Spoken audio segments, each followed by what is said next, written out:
तो बहुत सारी बीमारियों को इलाज कर सकती थी पेनिसिलिन।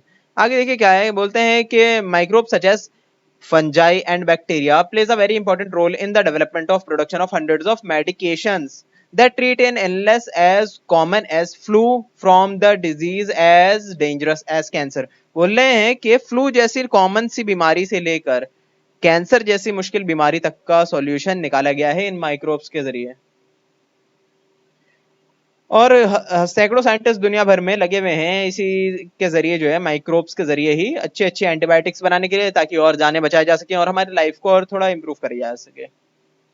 देखिए यहाँ कुछ बीमारियों के नाम हैं जो कि इसी तरह के माइक्रो ऑर्गेनिजम्स की वजह से होती है। मतलब जो नुकसान देने वाले माइक्रो ऑर्गेनिजम्स है ना, जिन्हें पैथोजेंस बोलते हैं, उनकी वजह से जो बीमारियां होती हैं वो ये सब हैं।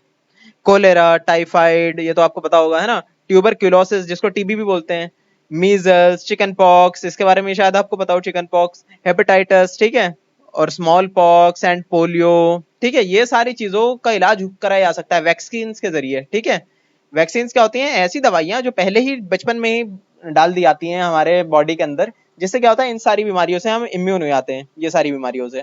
अच्छा, ये स्मॉल पॉक्स के बारे में एक खास बात मैं आपको बताता हूँ।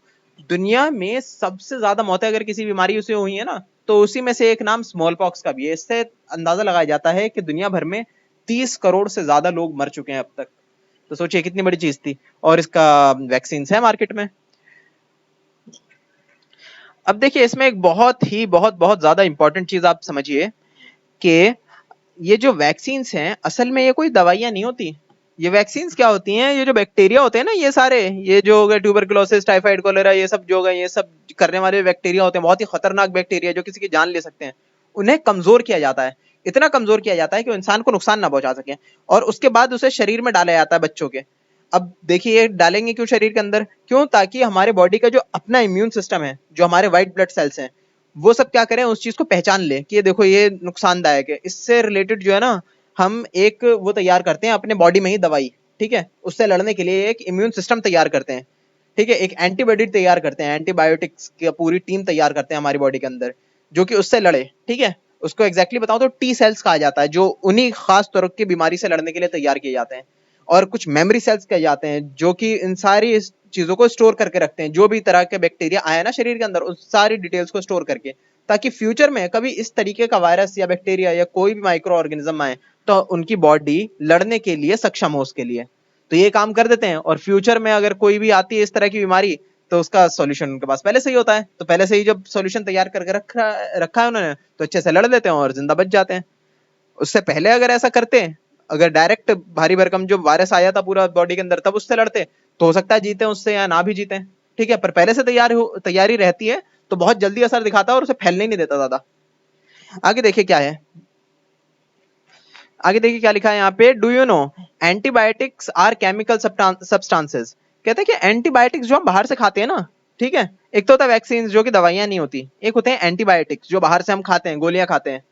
वो क्या करती हैं, उसमें ऐसे केमिकल्स होते हैं जो कि हमारे बॉडी में जो बैक्टीरिया या फिर माइक्रो ऑर्गेनिज्म अलग अलग तरह की उनकी ग्रोथ को, या तो ग्रोथ को कम कर देते हैं, उनके जो पैदावार है ना, नई नई पैदावार हो रही है उसे रोक देते हैं, या फिर उन्हें खत्म कर देते हैं। ये दोनों काम करते हैं वो। तो इसकी वजह से क्या होता है, बॉडी जो है हमारा इम्यून सिस्टम बाकी का काम अच्छे से संभाल लेता है।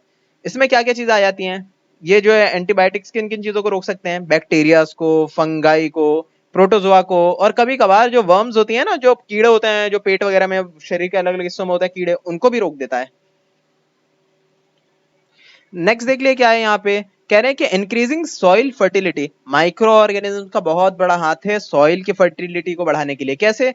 एक एक एग्जांपल देता हूं उसका। एक राइजोबियम बैक्टीरिया होता है जो कि क्या करता है, मिट्टी के अंदर रहता है, वो जो हवा में नाइट्रोजन है ना, उसको अपने अंदर कैप्चर करता है, और उससे जो है खाना तैयार करता है, किस चीज का, प्लांट्स का, जिससे प्लांट्स पैदा हो पाते हैं, ठीक है। तो पूरी तरह से प्लांट्स डिपेंडेंट है उन्हीं राइजोबियम बैक्टीरिया के ऊपर। अगर वो ना हो तो उन्हें खाना ही नहीं मिल पाएगा अपना, और वो मर जाएंगे, मतलब कि वो पूरी वेजिटेशन ही खराब हो गई, उसकी वजह से हम भी जिंदा नहीं रह पाएंगे।